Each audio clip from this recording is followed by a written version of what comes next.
more likely to protect what we understand and what we love and adore than what we have no interaction or understanding of.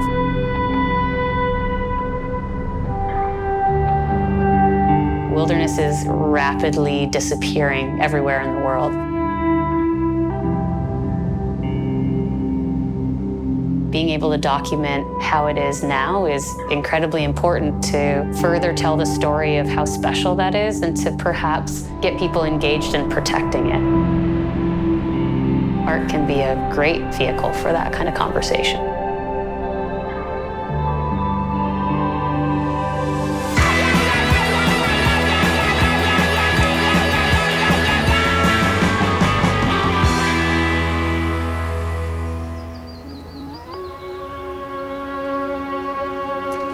I grew up in a hectic household of 3 brothers, and art was sort of this creative escape from that wild, noisy place. I learned how to snowboard on my brother's old board. It was easily 2 feet over my head.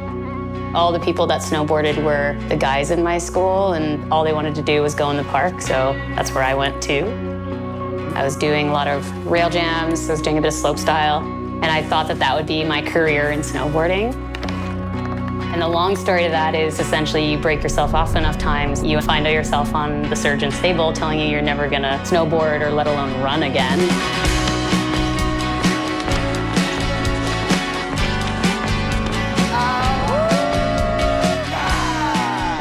For a long time, art and snowboarding in my life existed in 2 silos. And the 2 never connected until I started taking my materials with me into the backcountry while I was splitboarding.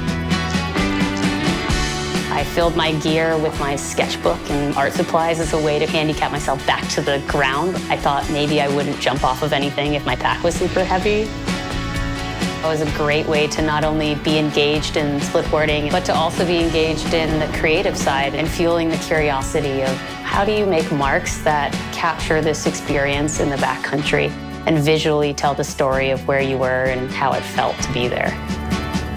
I'm so enamored with this place that I live that I can't help but create artwork that celebrates that, both the journey to and from and also just being within that space.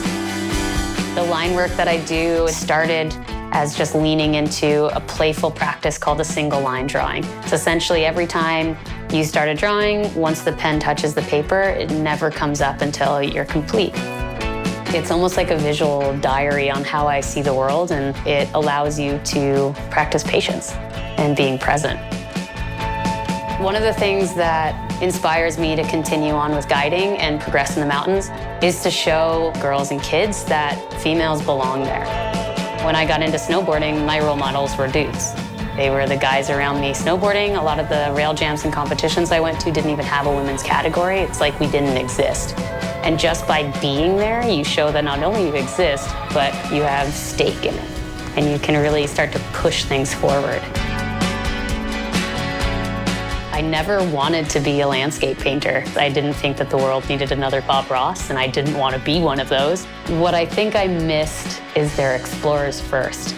They go out to paint landscapes and they haul their gear with them because they're enamored by place and they can't help but create something that shares that. That's beautiful. Never a dull moment, okay? This whole change in my art practice started with just being curious what would happen if I brought a sketchbook with me on a hike. It's completely changed the way I look at art. It's completely changed the way I share my affection for landscape and for adventure. It's completely changed who I am as a human being. It's allowed me a different way of communicating that isn't just language or isn't just writing. It's through expression in a visual form of a rad day in the backcountry. Bones! That was sick.